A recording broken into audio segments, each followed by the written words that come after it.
हम रोमियो में अपने अध्ययन, अपने श्रृंखला में वापस लौटेंगे। कुछ सप्ताह से हमने उस श्रृंखला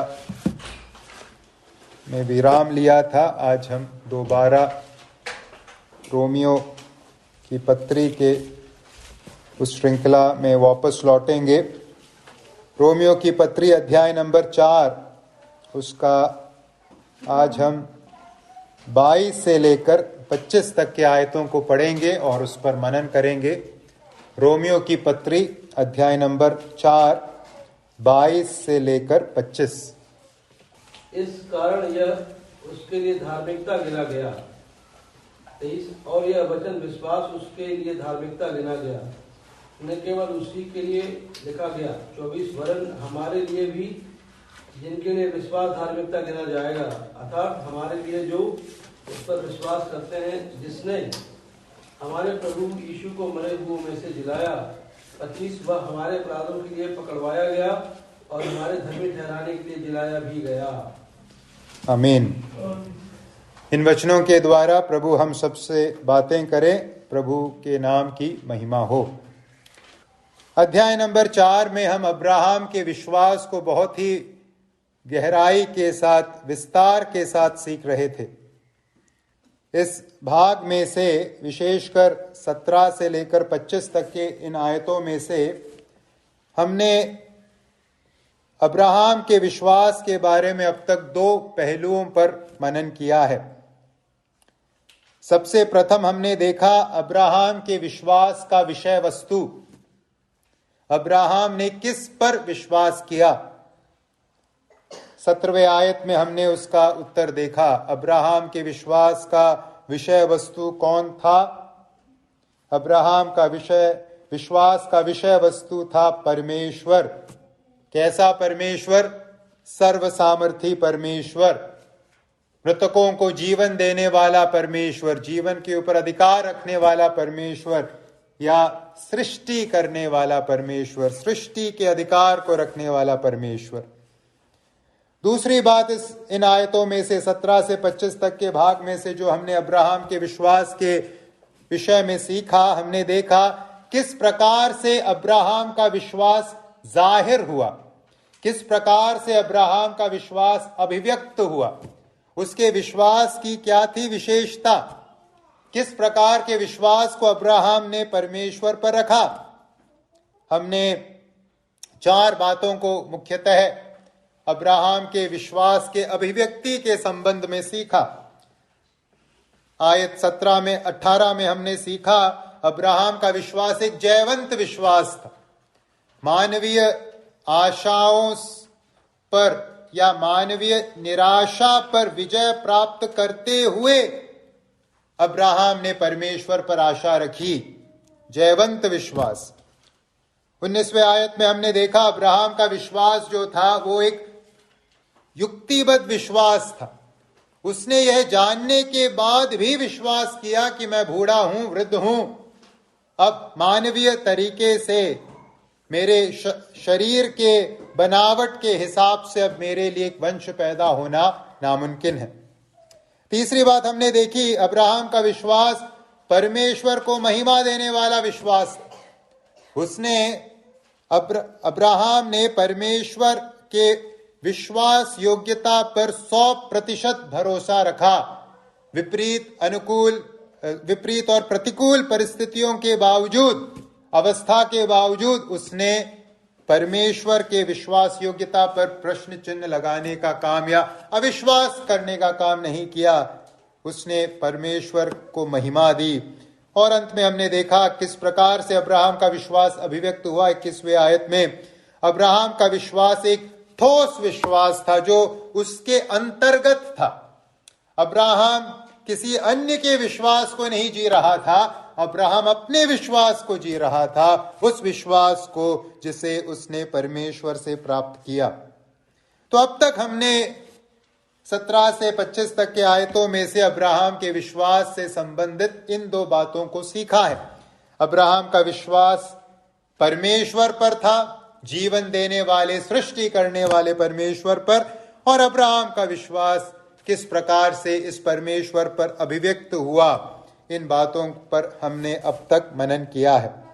आज जो भाग हमने पढ़ा 21 से 25 तक के आयत, यह इस पूरे तर्क का जो पौलुस दे रहे हैं पिछले कुछ अध्यायों से शुरू होकर उसका अंत है। पौलुस अब्राहम के उदाहरण के द्वारा इस बात को स्थापित कर रहे हैं कि विश्वास से ही व्यक्ति परमेश्वर के सम्मुख धर्मी ठहराया जाता है। चाहे यहूदी हो, चाहे यूनानी हो, चाहे सभ्य हो, चाहे असभ्य हो, चाहे कोई भी व्यक्ति क्यों ना हो, परमेश्वर के सामने धर्मी ठहरने के लिए, स्वीकार योग्य ठहरने के लिए एक ही मार्ग है, वो है विश्वास। इस बात को स्थापित करते हुए अब अब्राहम के उस उदाहरण के माध्यम से इस तर्क को इन आयतों के अंतर्गत 21 से 25 तक के आयतों के अंतर्गत अब्राहम समाप्ति को लेकर आ रहे हैं। अब्राहम के विश्वास को गहराई से दर्शाने के बाद अब अंत में इस तर्क को समाप्त करते हुए अब्राहम हमारे सामने इन आयतों के अंतर्गत जो आज हमने पढ़ा 21 से 25 तक के आयत, दो बातों को व्यक्त कर रहे हैं। पहली बात, अब्राहम के विश्वास का परिणाम, क्या हासिल हुआ अब्राहम को इस प्रकार का विश्वास दर्शाकर। और दूसरी बात, अब्राहम के विश्वास से मुझे और आपको क्या लाभ। अब्राहम के विश्वास से हमको, जो अब्राहम से इतने दूरी में जी रहे हैं, समय में, संदर्भ में, दोनों हर प्रकार से, हमें क्या लाभ। तो आइए इन आयतों को हम सीखें और जानें कि अब्राहम ने इस प्रकार का विश्वास दर्शाया और क्या पाया, और अब्राहम के विश्वास से मुझको और आपको या आज वर्तमान जगत को क्या लाभ। 22वें आयत में पौलुस हमारा ध्यान अब्राहम के विश्वास के परिणाम की ओर लेकर जाता है। अब्राहम ने अपने विश्वास के माध्यम से क्या हासिल किया। 22वें आयत के माध्यम से पौलुस एक प्रकार से अपने तर्क को कि धार्मिकता केवल और केवल विश्वास से हासिल होती है, परमेश्वर के सामने स्वीकार्यता केवल और केवल विश्वास से प्राप्त होती है, उस बात को स्थापित कर रहे हैं, उस तर्क को समाप्त कर रहे हैं। और पौलुस इस समापन का कार्य, अंतिम तर्क देने का कार्य कैसे कर रहे हैं, उसी बात को दोहरा कर रहे हैं जिसे पौलुस ने इस अध्याय में कई बार पहले ही दोहराया है। उदाहरण के लिए 3रे आयत को जब पढ़ते हैं, पौलुस ने वहां क्या कहा। इस अध्याय के 3रे आयत में रोमियो 4:3 उसके दूसरे भाग में लिखा है, और यह उसके लिए धार्मिकता गिना गया। अब्राहम के संदर्भ में, अब्राहम के विश्वास के संदर्भ में पौलुस कहते हैं यह उसके लिए धार्मिकता गिना गया। और अगर 9वें आयत को पढ़ेंगे, वही बात अब्राहम के विषय में पौलुस 9वें आयत में भी बता रहे हैं। 9वें आयत के दूसरे भाग में अब्राहम के लिए उसका विश्वास धार्मिकता गिना गया। अब अपने पूरे तर्क को समाप्ति की तरफ लाते हुए इस 22वें आयत में उसी बात को अब्राहम के विषय में, या अब्राहम को क्या हासिल हुआ उसके इस अद्भुत विश्वास के द्वारा, इस बात को बताते हुए पौलुस दोहरा रहे हैं और कह रहे हैं 22 में, इस कारण यह उसके लिए धार्मिकता गिना गया। अब्राहम का विश्वास उसके लिए धार्मिकता गिना गया। तो जो प्रश्न है, क्या हासिल हुआ अब्राहम को उसके विश्वास के द्वारा। अब्राहम ने सर्व सामर्थी परमेश्वर पर विश्वास किया। अब्राहम ने अपने बुढ़ापे के बावजूद परमेश्वर पर विश्वास किया। अब्राहम ने एक पक्के इरादे के साथ, बिना किसी शंका को जाहिर करते हुए परमेश्वर पर विश्वास किया। आश्वासन के साथ परमेश्वर पर विश्वास किया कि परमेश्वर ने जो वायदा दिया है वो पूरा करेगा। प्रश्न है, ये ऐसा विश्वास दर्शाकर अब्राहम को आखिरकार मिला क्या? क्या मिला? 22, उसके लिए यह विश्वास क्या गिना गया? धार्मिकता गिना गया। अब्राहम का यह अद्भुत विश्वास उसके लिए धार्मिकता गिना गया। यहां जो गिना गया शब्द है वो गौर करने का शब्द है। क्या है गिना गया शब्द का अर्थ? यूनानी भाषा में, मूल भाषा में जिस शब्द का इस्तेमाल किया गया है, जिसका अनुवाद हिंदी में गिना गया से किया गया है, वह एक व्यापार से संबंध रखने वाला शब्द है या लेन देन की भाषा है।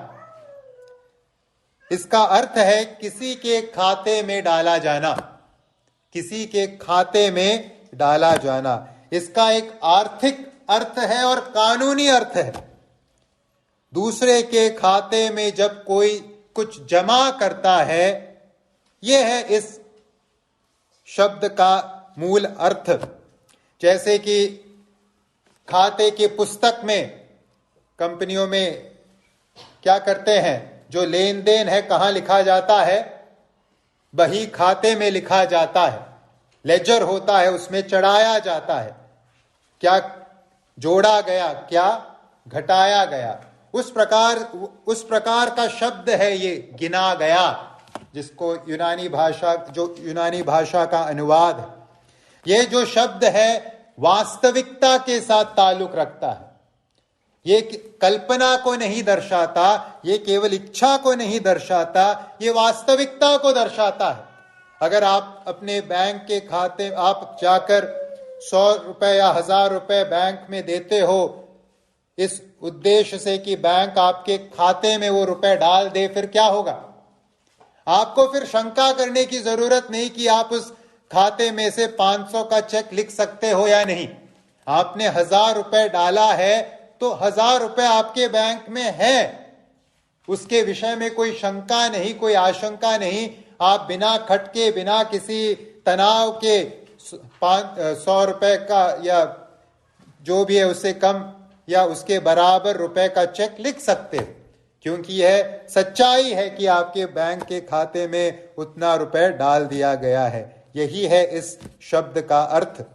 इस शब्द का अर्थ बेहतर हम समझ सकते हैं और एक वचन को पढ़कर, दूसरा तीमुथियुस 4:16, वहां भी यही शब्द का इस्तेमाल पौलुस करते हैं। दूसरा तीमुथियुस 4:16, वहां लिखा है, दूसरा तीमुथियुस 4:16, मेरे पहले प्रतिवाद के समय किसी ने भी मेरा साथ नहीं दिया।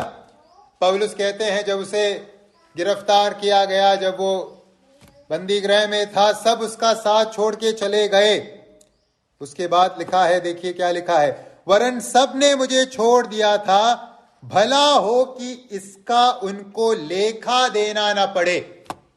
लेखा देना न पड़े, ये यही शब्द है जिसका इस्तेमाल यहां अब्राहम के विश्वास से क्या हासिल हुआ, धार्मिकता गिना गया, यहां किया गया है। लेखे में जोड़ देना। पौलुस कहते हैं वह लोग जिन्होंने मेरा साथ छोड़ दिया, प्रभु उनके लेखे में वो आरोप न लिखे, वरना उन्हें उसका हिसाब देना पड़ेगा।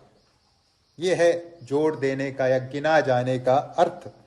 तो जब अब्राहम ने परमेश्वर पर विश्वास किया, परमेश्वर के सम्मुख अब्राहम का जो खाता है उसमें कुछ जोड़ दिया, उसमें कुछ डाल दिया। या एक बात समझने की है, हम सबका परमेश्वर के सम्मुख एक खाता है, एक लेखा है हम सबका, जो कहां है? परमेश्वर के सम्मुख है। अक्सर हम इस जीवन में इस बात को लेकर काफी चिंतित रहते हैं कि बैंक में हमारा जो खाता है उसमें क्या है और उसमें क्या नहीं है। इस बात को लेकर अक्सर चिंता रहती है, लेकिन वास्तव में सबसे ज्यादा चिंता किस खाते को लेकर करनी चाहिए? बैंक के खाते को लेकर नहीं, परमेश्वर के सम्मुख मेरा और आपका जो खाता है, इस संसार में हर एक व्यक्ति का जो खाता है, उस खाते को लेकर हमें फिक्र करने की जरूरत है। प्रकाशित वाक्य की पुस्तक 20वें अध्याय के 12वें आयत में हम उस खाते के बारे में पढ़ते हैं। उस खाते का इस्तेमाल कहां होगा?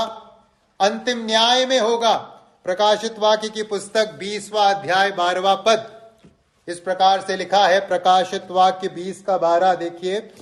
फिर मैंने छोटे बड़े सब मरे हुओं को सिंहासन के सामने खड़े हुए देखा और पुस्तकें खोली गई, और फिर एक और पुस्तक खोली गई अर्थात जीवन की पुस्तक, और जैसा उन पुस्तकों में लिखा हुआ था वैसे ही उनके कामों के अनुसार मरे हुओं का न्याय किया गया।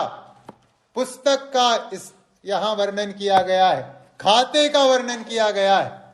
परमेश्वर के सम्मुख इस संसार के हर एक व्यक्ति का खाता है, और एक दिन उस खाते के अनुसार, हमारे कर्मों के अनुसार परमेश्वर क्या करेंगे? न्याय करेंगे। आप इस बात को कह सकते हैं, नहीं, प्रकाशित वाक्य 20 का 12 तो अविश्वासियों के न्याय के बारे में लिखा है। हम तो विश्वासी लोग हैं, हमारा भी खाता है क्या परमेश्वर के सम्मुख? दूसरा कुरिन्थियों 5 का 10 जब हम पढ़ते हैं, हम पाते हैं विश्वासियों का भी खाता है। हमने परमेश्वर पर विश्वास किया है, हमारा भी खाता है परमेश्वर के सम्मुख। हमारा न्याय कैसा होगा? उस खाते के अनुसार होगा जो परमेश्वर के सम्मुख मेरा और आपका है। दूसरा कुरिन्थियों 5 का 10 लिखा है। दूसरा कुरिन्थियों 5 का 10 क्यों अवश्य है कि हम सबका हाल मसीह के न्याय आसन के सामने खुल जाए, और हर एक व्यक्ति अपने अपने भले बुरे कामों का बदला जो उसने देह के द्वारा किए हो पाए। धन्यवाद। वहां क्या खुल जाएगा? हम सबका हाल मसीह के न्याय आसन के सामने खुल जाएगा, खाते खोल दिए जाएंगे और ब्यौरा मांगा जाएगा। जहां तक अब्राहम का सवाल है, उसके खाते में परमेश्वर ने क्या डाला? अब्राहम ने परमेश्वर पर विश्वास किया, और इस विश्वास के कार्य को परमेश्वर ने उसके खाते में धार्मिकता के रूप में डाल दिया, जोड़ दिया कि ना, परमेश्वर पर अब्राहम द्वारा किया गया विश्वास परमेश्वर की धार्मिकता को अब्राहम के लिए लेकर आने का कार्य किया। अतः अपने विश्वास के परिणाम स्वरूप अब्राहम ने जो सबसे महान या परम आशीष प्राप्त की, वो क्या है?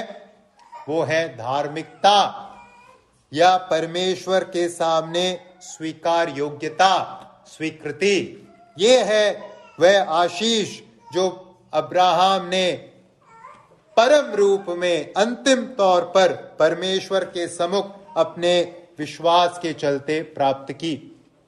हमें मालूम है मनुष्य ने अपने पाप के चलते परमेश्वर के सम्मुख अपने स्वीकार्यता को क्या कर दिया था? खो दिया था। आदम ने पाप किया, और आदम के पाप के चलते आदम और उसके सब वंशजों ने, हम सब ने परमेश्वर के सम्मुख अपने स्वीकार योग्यता को खो दिया था, स्वीकृति को खो दिया था। लेकिन अब्राहम ने अपने विश्वास से उस खोई हुई स्वीकार योग्यता को क्या किया? प्राप्त किया।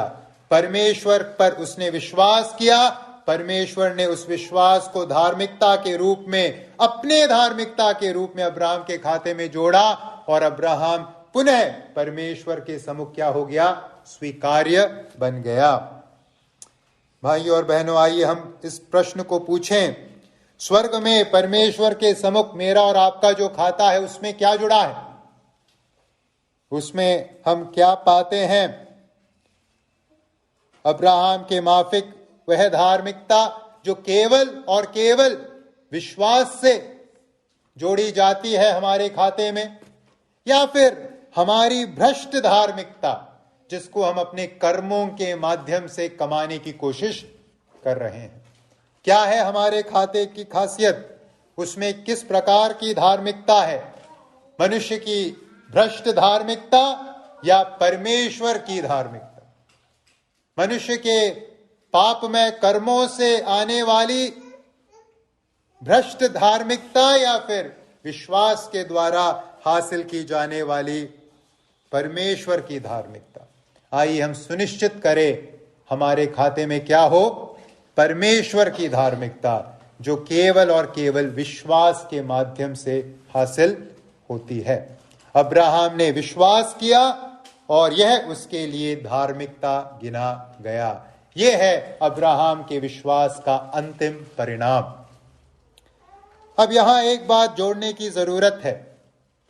हम अब्राहम के विश्वास के बारे में जब पढ़ते हैं कि अब्राहम का विश्वास उसके लिए धार्मिकता गिना गया, यहां आप विश्वास को एक योग्यता के कर्म के रूप में न देखें। विश्वास जो है एक योग्यता हासिल करने, योग्यता दिलाने वाला काम नहीं है। विश्वास एक मेरिटोरियस वर्क नहीं है, योग्यता दिलाने वाला कार्य नहीं है। फिर क्या है विश्वास? विश्वास वो माध्यम है जिसके द्वारा व्यक्ति परमेश्वर अपने अनुग्रह में जो आशीष देता है उसे स्वीकारता है।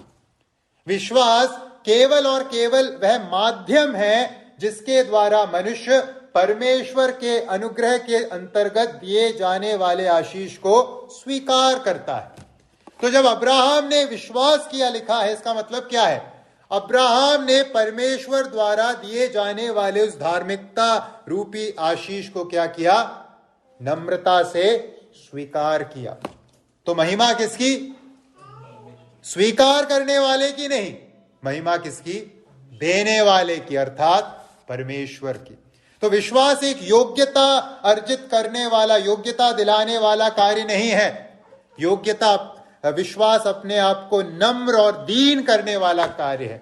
हम सृष्टिकर्ता परमेश्वर के सम्मुख अपने आप को क्या कर रहे हैं? नम्र और दीन कर रहे हैं, और उस विश्वास के माध्यम से परमेश्वर के आशीष को जो वो दे रहे हैं हम ग्रहण कर रहे हैं। इसीलिए इफिसियों की पत्री 2 अध्याय के 8 और 9 पद में हम पढ़ते हैं, इफिसियों की पत्री अध्याय नंबर 2 8 और 9, क्योंकि विश्वास के द्वारा अनुग्रह ही से तुम्हारा उद्धार हुआ है, और यह तुम्हारी ओर से नहीं वरन परमेश्वर का दान है, और न कर्मों के कारण, ऐसा न हो कि कोई घमंड करे। विश्वास करना एक कर्म नहीं है, विश्वास करना अपने आप को दीन बनाना है, अपने आप को दीन बनाकर परमेश्वर के उस आशीष को ग्रहण करना है। विश्वास करने से तात्पर्य, परमेश्वर का एक बहुत प्रसिद्ध दास हुआ करता था किसी जमाने में, जिसने चीन में जाकर परमेश्वर के नाम का प्रचार किया और कई लोगों को, हजारों की तादाद में परमेश्वर की और लोगों को लाने का कार्य किया। उस व्यक्ति का नाम था हडसन टेलर। हडसन टेलर ने इस प्रकार से कहा है, आप ऐसा मत कहिए कि परमेश्वर पर विश्वास करो, परमेश्वर पर विश्वास करना है ऐसा मत कहिए। उसके स्थान पर क्या कहना चाहिए? परमेश्वर के विश्वास योग्यता को थामे रहो। परमेश्वर के विश्वास योग्यता को थामे रहो, यह है विश्वास करने से तात्पर्य। यानी विश्वास करने में, जो विश्वास करने को लेकर जो मुख्य विषय है वो विश्वास करने वाला नहीं, वो है जिसको आप विश्वास के द्वारा क्या कर रहे हो? थाम रहे हो। तो अब्राहम ने परमेश्वर के विश्वास योग्यता को थामा और अपने आप को दीन और नम्र करके परमेश्वर के उस आशीष को ग्रहण किया, और उसके फलस्वरूप उसे क्या हासिल हुआ? धार्मिकता, अर्थात परमेश्वर के सम्मुख स्वीकार्यता, या जिसे हम साधारण भाषा में कहते हैं उद्धार, मुक्ति, पापों की क्षमा, परमेश्वर के साथ संबंध। तो अब्राहम के विश्वास ने उसके लिए क्या प्राप्त करने का कार्य किया? अब्राहम को उसके विश्वास से क्या मिला? जो सबसे परम आशीष अब्राहम को मिला वो पुत्र नहीं था, वो संसार में नाम और ख्याति नहीं थी, वो जमीन नहीं था, वो एक अनगिनत वंशज नहीं थे। जो परम आशीष अब्राहम को उसके उस अद्भुत विश्वास के चलते मिला वह थी धार्मिकता, उद्धार, मुक्ति, परमेश्वर के सम्मुख स्वीकार्यता। दूसरी बात, अब्राहम के विश्वास से जुड़े दूसरे पहलू को जो हम यहां एक अंतिम निष्कर्ष के रूप में सीखते हैं, वो है अब्राहम के विश्वास से उसे तो धार्मिकता मिली। अब प्रश्न ये है, हमें क्या मिलेगा अब्राहम के विश्वास से? अब्राहम के विश्वास के बारे में पौलुस इतने विस्तार से लिख रहे हैं, समझा रहे हैं, क्यों? आज हमें अब्राहम के विश्वास से क्या लेना देना? हमें अब्राहम के विश्वास के चलते क्या हासिल होगा? अब्राहम तो हमसे कई हजारों वर्ष पहले जीता था। अब्राहम जिस संसार में जीता था, जिस संदर्भ में जीता था, वो एकदम अलग था वर्तमान संदर्भ से, वर्तमान संसार से। तो हम क्यों ये चर्चा कर रहे हैं? अब्राहम के विश्वास के बारे में हम क्यों इतने विस्तार से सीख रहे हैं? या अब्राहम के विश्वास के बारे में पौलुस क्यों यहां लिख रहे हैं? अब्राहम का विश्वास हमारे जीवन में किस प्रकार का काम करता है? क्या लाभ हमारे, मेरे और आपके जीवन में अब्राहम का विश्वास पहुंचाता है? 24वें आयत में, 23 और 24 आयत में पौलुस उत्तर देते हैं इस प्रश्न का। क्या लिखा है 4 अध्याय के 23 और 24 में? और यह वचन विश्वास उसके लिए धार्मिकता गिना गया, न केवल उसी के लिए लिखा गया वरन हमारे लिए भी, जिनके लिए विश्वास धार्मिकता गिना जाएगा, अर्थात हमारे लिए जो उस पर विश्वास करते हैं, जिसने हमारे प्रभु यीशु मसीह को मरोहुओं में से जिलाया। धन्यवाद। तो क्यों विश्वास जो अब्राहम ने दर्शाया उसके बारे में पौलुस इतने विस्तार से ब्यौरा दे रहे हैं? अगर कोई पूछे, पौलुस क्यों आप ये अभी हमें बता रहे हो, क्या है मतलब? पौलुस क्या कहते हैं? विश्वास उसके लिए धार्मिकता गिना गया, न केवल उसी के लिए लिखा गया वरन किसके लिए लिखा गया है? हमारे लिए भी, वर्तमान में रहने वाले हम लोगों के लिए भी। पौलुस के संदर्भ में उस जमाने के लोगों के लिए और हमारे संदर्भ में इस जमाने के लोगों के लिए अब्राहम के विश्वास के बारे में लिखा गया है। पौलुस अब्राहम के विश्वास के बारे में पवित्र आत्मा की अगुवाई में इसलिए लिख रहे हैं क्योंकि अब्राहम का विश्वास इस बात को लेकर सर्वोत्तम उदाहरण प्रस्तुत करता है कि परमेश्वर द्वारा उद्धार का नियुक्त मार्ग कौन सा है। अब्राहम का विश्वास परमेश्वर द्वारा नियुक्त उद्धार के मार्ग का सर्वोत्तम उदाहरण है। अब्राहम का विश्वास धार्मिकता विश्वास से ही प्राप्त होती है, इस बात को लेकर सर्वोत्तम उदाहरण है। और अब्राहम का विश्वास इस बात का सर्वोत्तम उदाहरण है कि परमेश्वर किस मार्ग से अधर्मियों को धर्मी बनाते हैं। क्योंकि अब्राहम का विश्वास परमेश्वर द्वारा उद्धार के नियुक्त मार्ग का सबसे उत्तम उदाहरण है, विश्वास से धर्मी बनने का सबसे उत्तम उदाहरण है। परमेश्वर कैसे पापियों को धर्मी बनाते हैं, इस बात को लेकर सबसे उत्तम उदाहरण है। इसलिए इस उदाहरण को पौलुस हमारे सम्मुख इतने विस्तार के साथ लिख रहे हैं और प्रस्तुत कर रहे हैं। अब्राहम विश्वास के द्वारा धर्मी ठहराया गया और वही विश्वास इकलौता मार्ग है जिसके द्वारा परमेश्वर के साथ पापी मनुष्य मेल मिलाप कर सकता है, अपना टूटा हुआ संबंध जोड़ सकता है। उस विश्वास के अलावा और कोई तरीका नहीं है अगर आपको और मुझे परमेश्वर के साथ अपना टूटा हुआ संबंध पुनर्स्थापित करना है। जिस प्रकार से अब्राहम ने परमेश्वर पर विश्वास किया और परमेश्वर के साथ अपने उस संबंध में दोबारा स्वीकार्यता को प्राप्त किया, वैसे ही मैं और आप भी क्या कर सकते हैं? क्या करें? अगर हमें परमेश्वर के सम्मुख स्वीकार्यता प्राप्त करनी है, हमें भी उसी नियुक्त मार्ग पर चलना होगा, विश्वास करना होगा। ऐसा कोई कर्म नहीं है जो हमारी सहायता कर सकता है, ऐसा कोई कर्म नहीं है जो हम करके परमेश्वर के सम्मुख स्वीकार योग्य बन सकते हैं। एक ही तरीका है, एक ही नियुक्त, परमेश्वर द्वारा नियुक्त तरीका है, और वो है विश्वास, केवल विश्वास, बिना कर्मों के केवल विश्वास। अब जहां तक अब्राहम से तात्पर्य है, हमने देखा अब्राहम ने क्या विश्वास किया जिससे वह परमेश्वर के सम्मुख धर्मी ठहरा, या जिससे परमेश्वर ने उसके खाते में धार्मिकता जोड़ी। उस विश्वास के बारे में हमने सीखा। क्या था अब्राहम का विश्वास? उसने सर्वसामर्थी ईश्वर पर विश्वास किया और उसने परमेश्वर द्वारा एक वंश के दिए जाने के वायदे पर विश्वास किया। अनगिनत वंश के वायदे पर अब्राहम ने विश्वास किया। अब सवाल हमारे सामने यह है, हमें क्या विश्वास करना होगा?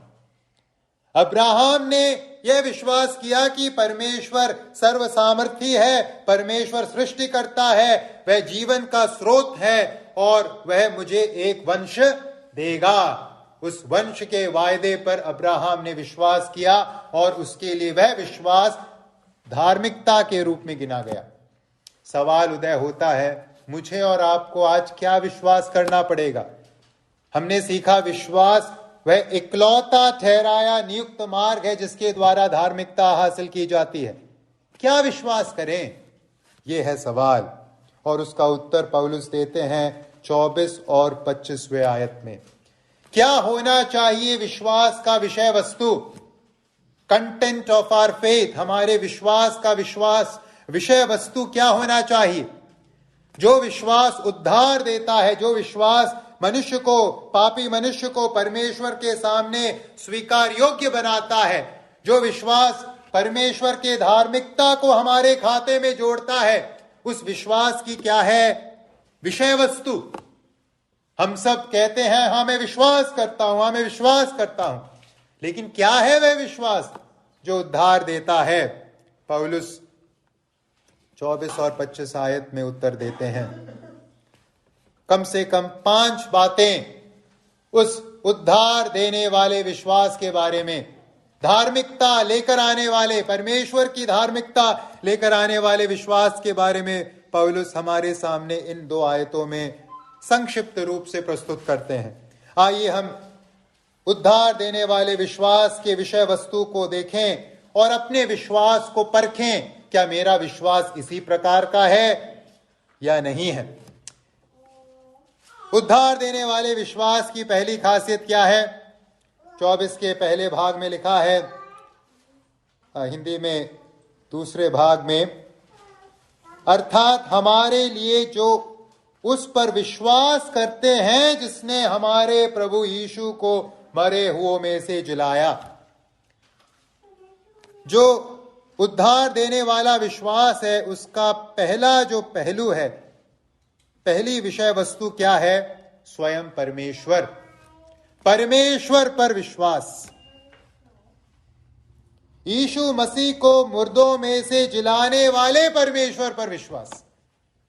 स्मरण कीजिए अब्राहम के विश्वास का विषय वस्तु क्या था?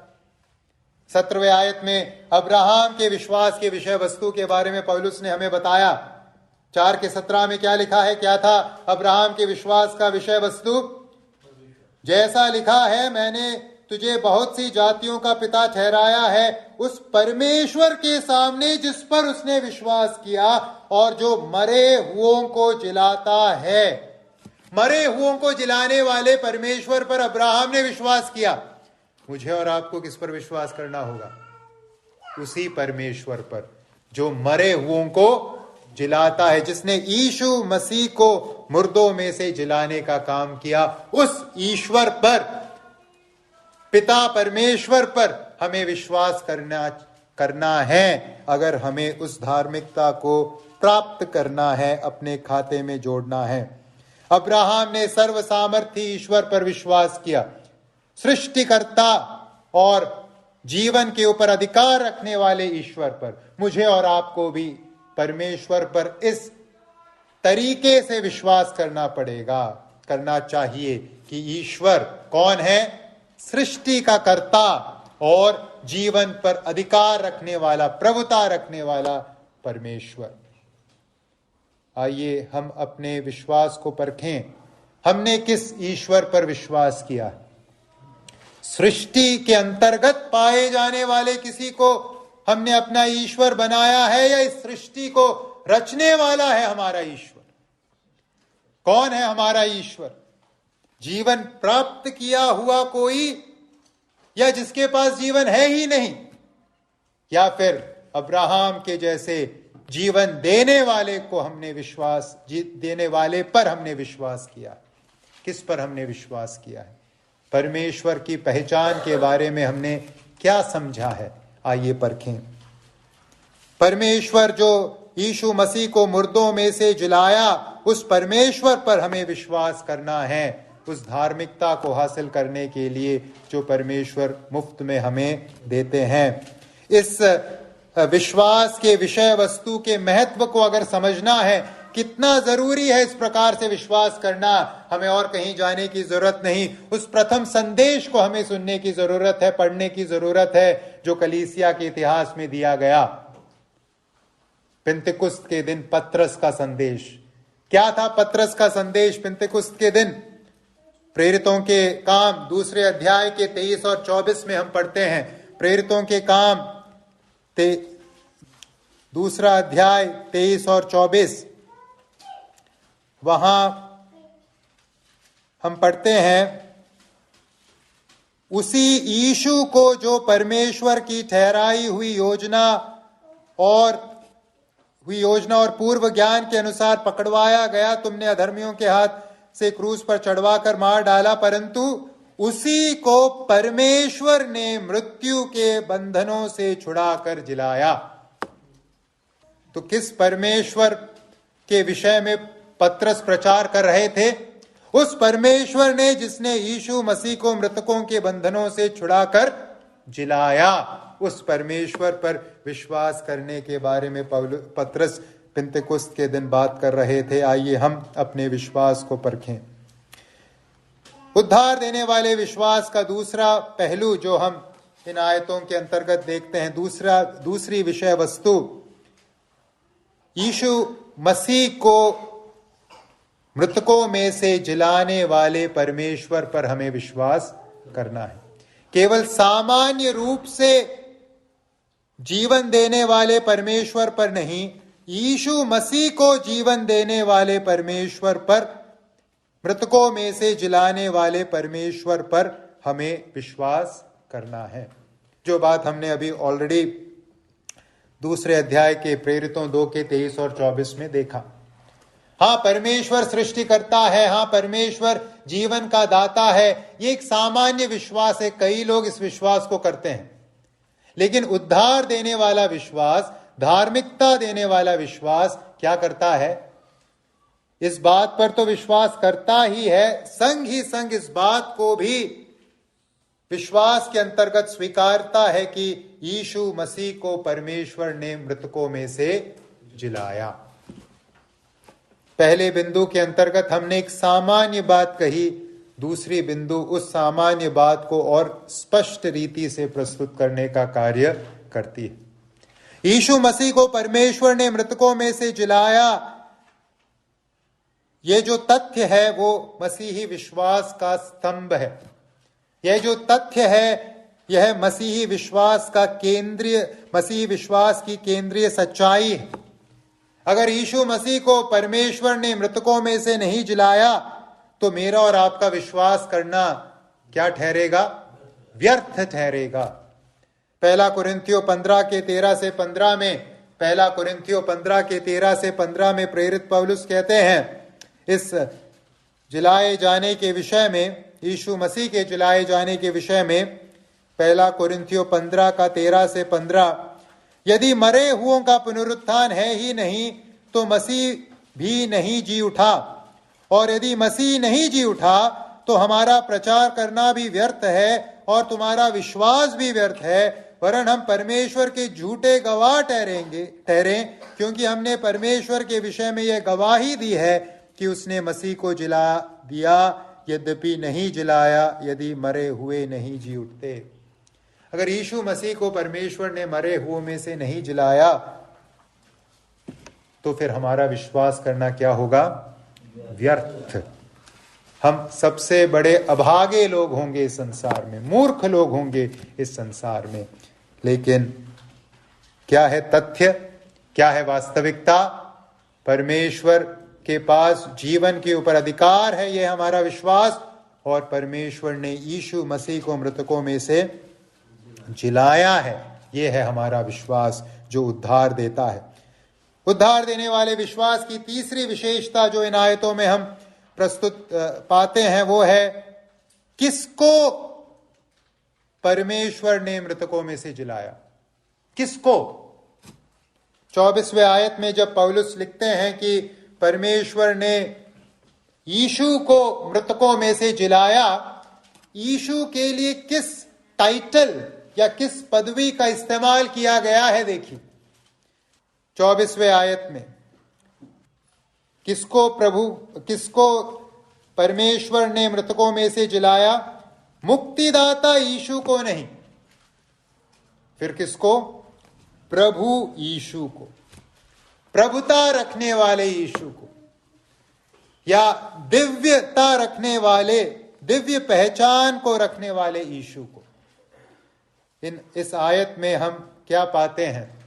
मसीही विश्वास या उद्धार देने वाले विश्वास का एक मुख्य विषय वस्तु है यीशु मसीह का प्रभुत्व या यीशु मसीह की दिव्यता, यीशु मसीह का दिव्य पहचान। वह विश्वास जो बचाता है, उद्धार देता है, वह प्रभु यीशु मसीह के प्रभुत्व का अंगीकार करता है। यीशु मसीह केवल एक मनुष्य मात्र नहीं थे। फिर कौन था प्रभु यीशु?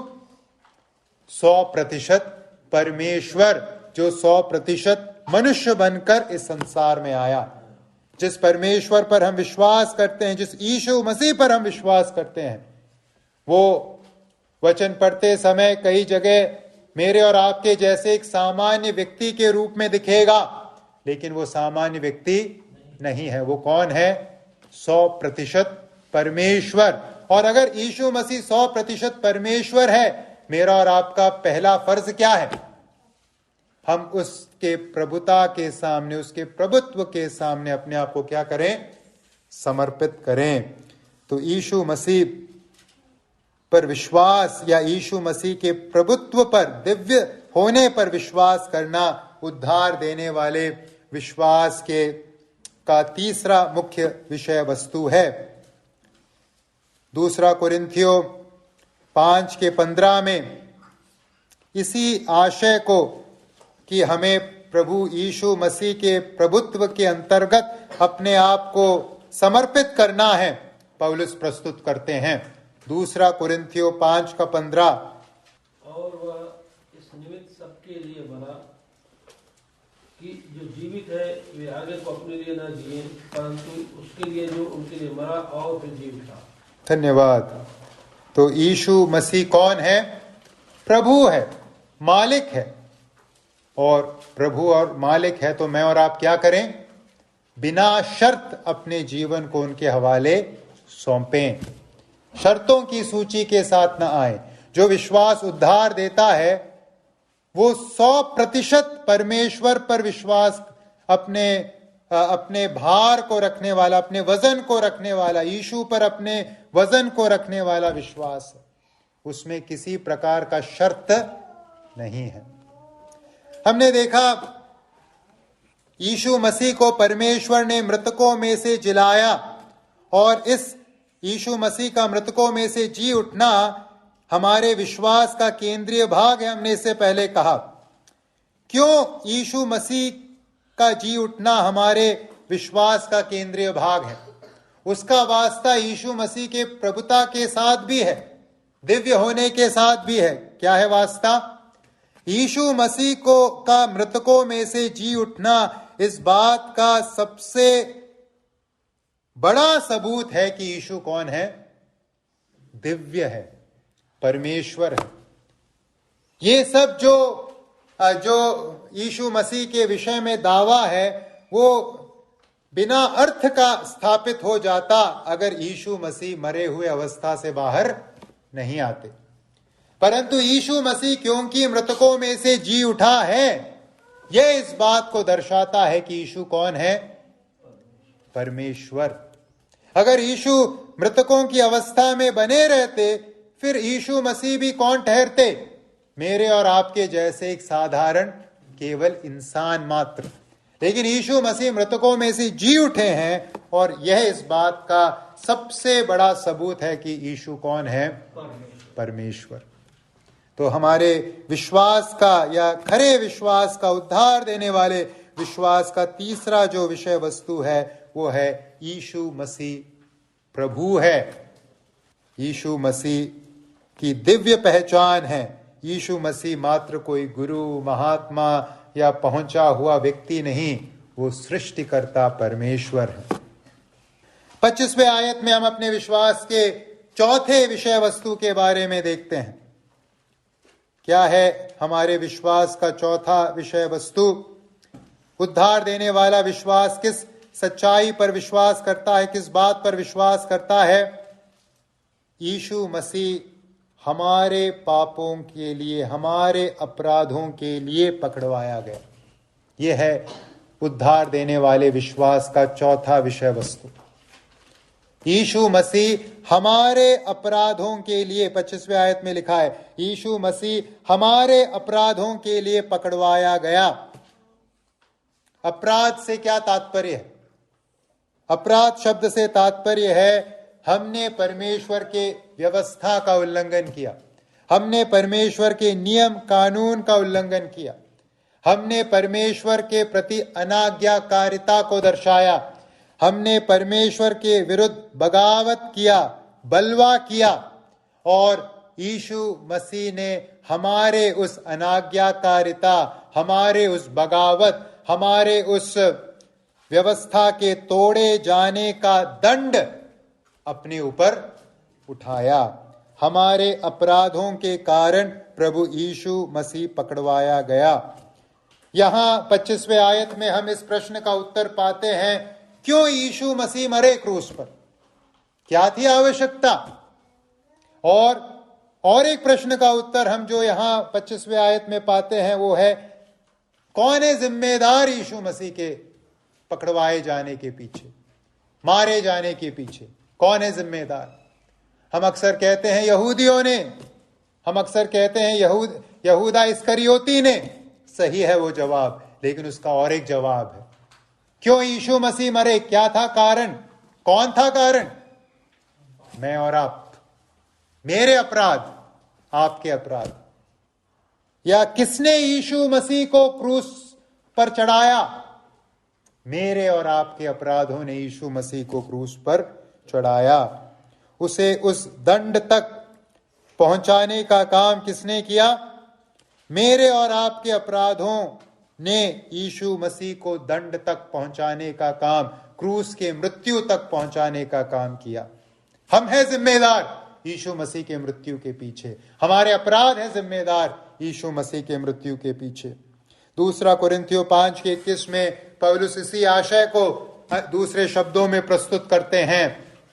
दूसरा कुरिन्थियों 5:21 वहां लिखा है, जो पाप से अज्ञात था, दूसरा कुरिन्थियों 5:21, जो पाप से अज्ञात था उसी को उसने हमारे लिए पाप ठहराया कि हम उसमें होकर परमेश्वर की धार्मिकता बन जाए। हमारे लिए पाप ठहराया। कौन है जिम्मेदार? हम, हमारे पाप, हमारे अपराध। और पुराने नियम में यशाया की पुस्तक अध्याय 53 बहुत परिचित अध्याय है हमारे लिए। यशाया अध्याय 53 उसके 6 आयत में हम क्या पढ़ते हैं? यशाया 53:6, हम तो सबके सब भेड़ों के समान भटक गए थे, हम में से हरेक ने अपना अपना मार्ग लिया, और प्रभु ने हम सबों के अधर्म का बोझ उसी पर लाद दिया। कौन है जिम्मेदार यीशु मसीह के पकड़वाए जाने और मारे जाने के पीछे? हमारे अधर्म, हमारे अपराध, हमारे पाप जो किस पर रखे गए? यीशु मसीह पर, कलवरी के क्रूस पर रखे गए। आइए हम इस बात को विश्वास से अंगीकार करें यीशु मसीह केवल क्रूस पर मरे ही नहीं, यीशु मसीह मेरे अपराधों के लिए क्रूस पर मारे गए। ये है उद्धार देने वाले विश्वास की विशेषता। अंत में पांचवी और अंतिम विशेषता उद्धार देने वाले विश्वास की, जो यहां पौलुस प्रस्तुत करते हैं 25वें आयत के दूसरे भाग में, वो क्या है? हमारे धर्मी ठहरने के लिए यीशु जिलाया भी गया। हमारे धर्मी ठहरने के लिए यीशु जिलाया भी गया। यहां देखिए, जब हम 25वें आयत को पढ़ते हैं, ऐसा प्रतीत होता है यीशु मसीह के मृतकों में से जी उठने के कारण मैं और आप धर्मी ठहराए गए। सरल भाषा में जब हम इसे पढ़ते हैं यही पाते हैं, यही अर्थ समझते हैं। हमारे धर्मी ठहरने के लिए यीशु मसीह जिलाए भी गए। यहां पौलुस यीशु मसीह के मृत्यु को हमारे धर्मी ठहराए जाने के साथ नहीं जोड़ते, केवल उनके जिलाए जाने को, मृतकों में से जी उठने को हमारे धर्मी ठहराए जाने के साथ जोड़ते हैं। क्यों?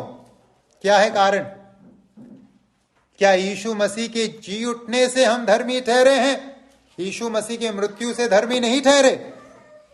रोमियो 5:9 में आगे हम पढ़ेंगे, पौलुस कहते हैं यीशु के लहू से हम धर्मी ठहरे हैं।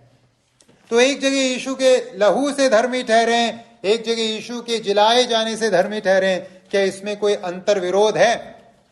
नहीं, अंतर विरोध नहीं है, दोनों एक ही बात है। क्योंकि जहां जी उठना है वहां मृत्यु का होना अनिवार्य है, क्योंकि बिना मृत्यु के जी उठना संभव नहीं है। दोनों एक ही सिक्के के दो अलग अलग पहलू हैं। यीशु मसीह मरे इसलिए जी उठे, यीशु मसीह जी उठे क्योंकि वो मरे। तो दोनों का वास्ता हमारे धर्मी ठहराए जाने के साथ है। अब प्रश्न है, कैसे प्रभु यीशु मसीह का जीना, कैसे, किस प्रकार से प्रभु यीशु मसीह की मृत्यु और उनका मृतकों में से जी उठना हमें धर्मी ठहराता है? क्या है वजह कि यीशु मसीह मरे और मृतकों में से जी उठे इसलिए हम धर्मी ठहर गए जो विश्वास करता है? क्या है संबंध? संबंध यह है कि यीशु मसीह के मृतकों में से जी उठना, पुनरुत्थान, इस सच्चाई की घोषणा करती है कि परमेश्वर यीशु मसीह के उस बलिदान से 100%, 100% क्या है?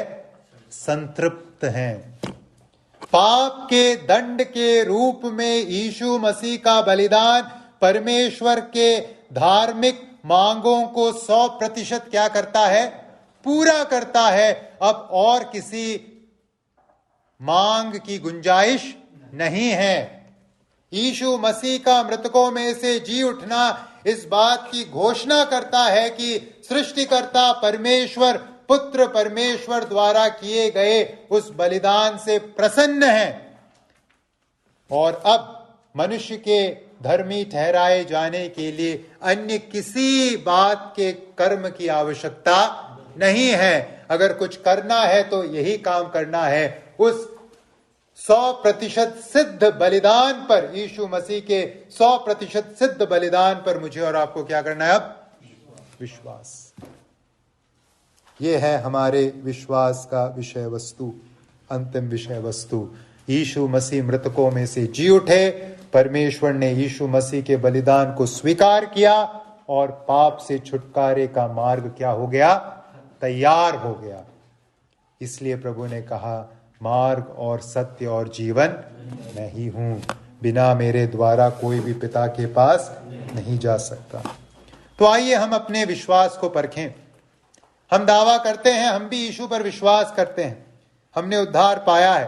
क्या हमारा विश्वास इस प्रकार का है? ये सब पहलू हमारे विश्वास में है। हम भी क्या परमेश्वर पर विश्वास करते हैं? सृष्टिकर्ता परमेश्वर पर, जीवन के ऊपर अधिकार रखने वाले परमेश्वर पर। क्या हम भी परमेश्वर पर विश्वास करते हैं जिसने यीशु मसीह को मृतकों में से जिलाया? क्या हम भी प्रभु यीशु मसीह पर विश्वास करते हैं?